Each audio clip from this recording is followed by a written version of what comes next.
Hey friend, in this video, I'm going to show you my go-to EQ strategy when it comes to mixing worship toms. We're going to dig in today. These are live microphones. We're not just throwing samples on and praying for the best.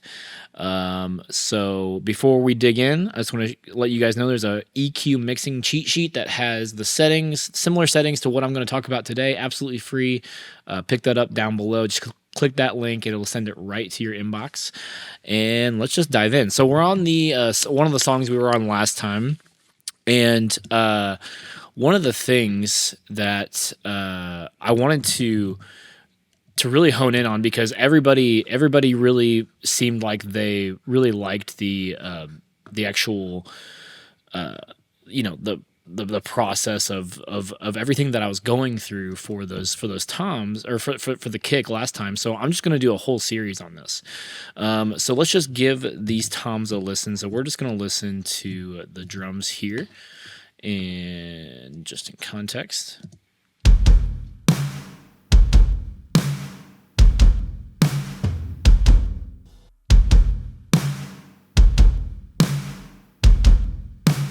So you guys can tell that the toms really they're really not poking out as much as you want them to. Like, they sound okay, but they're just, they're not great. So let's just listen to the toms by themselves. And we only have two toms in this song. It's a rack tom and a floor tom.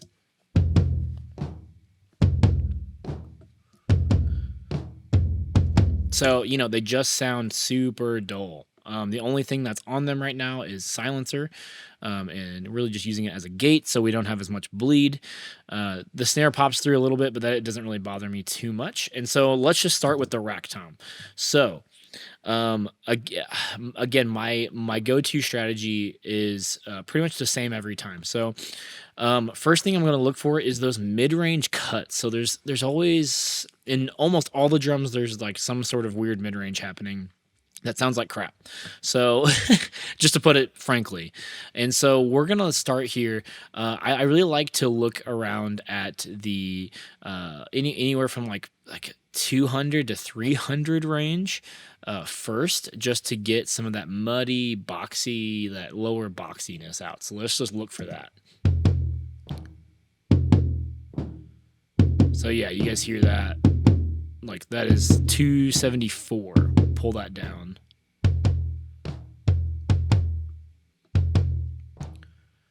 And already it just cleaned it up. So let's just bypass that.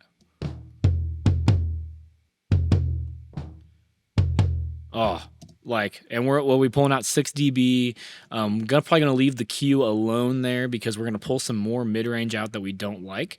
I don't like doing one large scoop here for like all of this, because we're going to take out some more of this, the little bit higher mid-range. I like to use 2 nodes to get more control over it, because sometimes I don't want to take out as much there. Like, this is usually the biggest trouble spot. And so next, we're going to look around from that 700 to like 900 range. And it was the same thing with the kick. So, the kick will sound like a basketball sometimes, or like you're hitting a beach volleyball or something. We really don't want that. We're mixing toms, so not basketballs. Even though, you know what? I never tried mixing a basketball in. Maybe I'll try that one day. But we're gonna look here in this area for that, just like that. I don't know. It just sounds squishy. Doesn't sound good.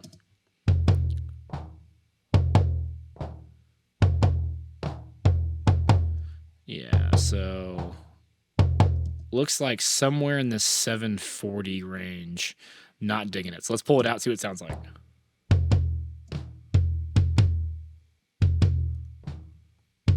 Yeah. All right, and then we'll bypass the EQ we have so far and then throw it back in.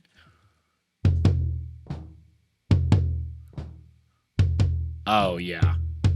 Like, already it's sounding like that, like a thunderous rack tom, and that's in 2 EQ moves. Like, we haven't even added anything yet, and there's no compression or saturation or whatever else you can add to this.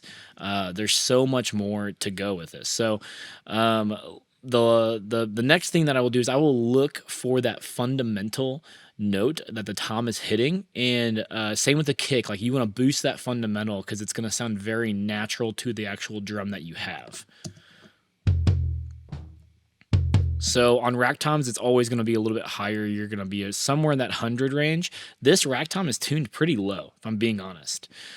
So we're going to we're going to give that a little bit of a boost. This rack tom already has a lot of low end, so we're just going to give it a little bit of a boost. Yeah, bring it down a little bit. So we're only looking, yeah, just 3 dB there, a little bit of a boost. So now let's bypass. In. Yes. Okay, that's already sounding great. Okay, and then the last thing is that, you know, the tom just, it's not going to poke out of the mix like this. So there's some high end that you need to pull up just to get it to poke out, to, you know, so you can hear it. If you're listening to it through like an iPhone speaker or a crappy speaker or something, where there's just a little bit of top end just to like poke out. And this is very subjective. Some people like brighter toms. I don't know if you guys have listened to like an Upper Room record, to where their toms are a little bit brighter than, like, say, like a Bethel record. And it's all about preference. There's no wrong, right? It's just a preference. So, let's just give this a listen. Usually it's somewhere in like the 4K range. 4 to 8K, but it just varies per tom. So let's just give this a listen and kind of pull this around and see what we like.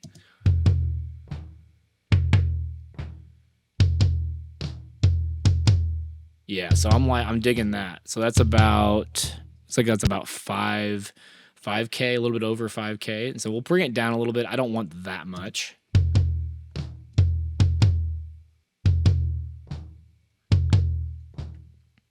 So super digging that. So let's bypass it. And then in. And I feel like I could even bring more of this one down. More of these down.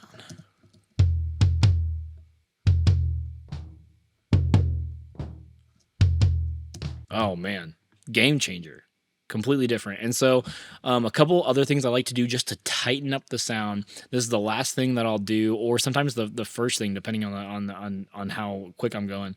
I'll actually pull in this low pass filter. So we don't need, well, especially on the rack tom, we don't need these low lows. Like we don't want it taking up any room in the kick drum and the floor tom and the bass guitar. So I will actually bring this up around where that fundamental is, because it slopes off.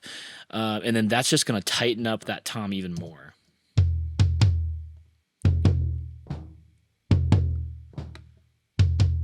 And so here, let me show you guys this. So if I turn this high pass filter off, the tom's just going to sound a little loose, like the head was a little loose or something.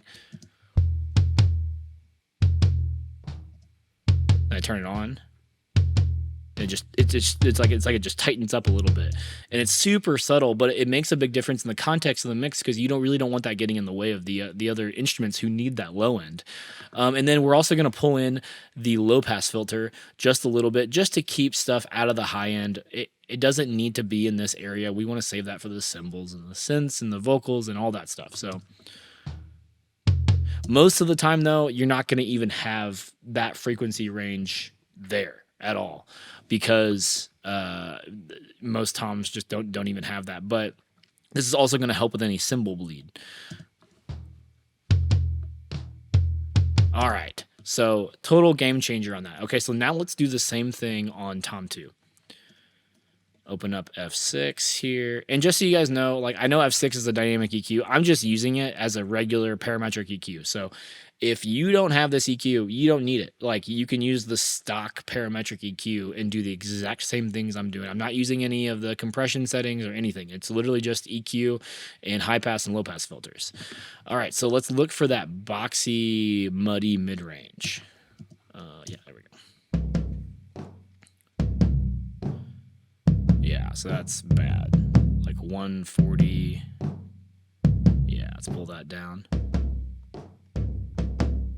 Yep, and then let's look for that kind of spongy basketball mid-range. Oh gosh, that sounds terrible. Am I might even look here. There's more. We're just going to pull a little bit of that down. All right, so now, you know, we looked for that mid-range. Now let's bypass this. So that's it before. And then on. Again, just cleans it so much up. Oh my gosh, so fast. All right, and then let's find the fundamental of that floor tom and give it a good boost. One thing I'm noticing about this floor tom is that I feel like it's lacking low end, so I feel like we can give it a good boost on the low end once we find that fundamental. So it looks like about here. Looks like we're looking at like a 67, 70 area. Let's give that a boost. There we go. Nice and round. So let's give it a bypass. Oh, thunderous.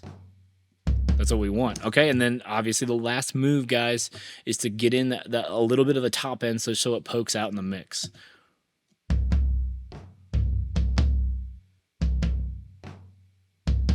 Really digging that 4K right there. And again, guys, this is really subjective. It just depends on how much you want your toms to poke out of the mix, or if you want to stay a little bit on the lower end, a little mid-rangey. It's just a preference, okay? And then even with this, I don't want the low lows like and anything above like under like 50. Like we really don't need it on the floor tom.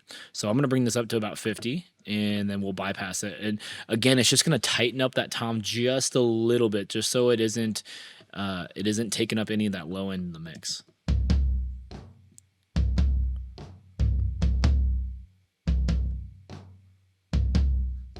Back it off just a little bit.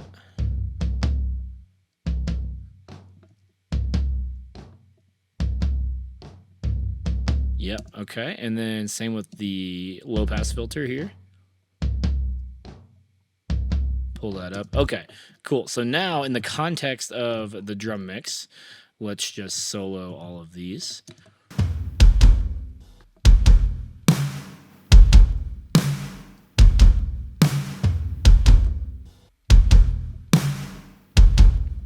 So in my opinion, they're already showing up. They feel like they're a part of the drum kit. So now let's bypass the EQ and see everything that we did for it to blend in with those drums. So this is the EQ off.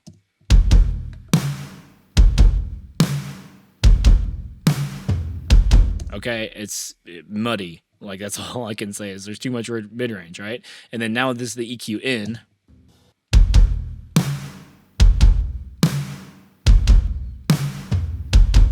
Yeah, like it's funny because they already sound a little compressed. Like you added some parallel compression or something to make them explode, but it's really just EQ. Really good EQ, proper EQ, and we didn't even do too much. I really want to point out that, like, you know, this is like what 9 dB, like that's the most of the cut that we did, and we didn't, you know, you want to be conscious of not cutting out too much of this because there's still some power in this mid range. But there's also some of that cardboard sound. So you pull it out until you get rid of that sound, because if you pull out too much, you'll just get rid of the power. And we love powerful toms. We want our toms to sound great, especially in worship music today. Toms are like a big deal. There's so many tom beats now. So if your toms don't sound good, you get really annoyed.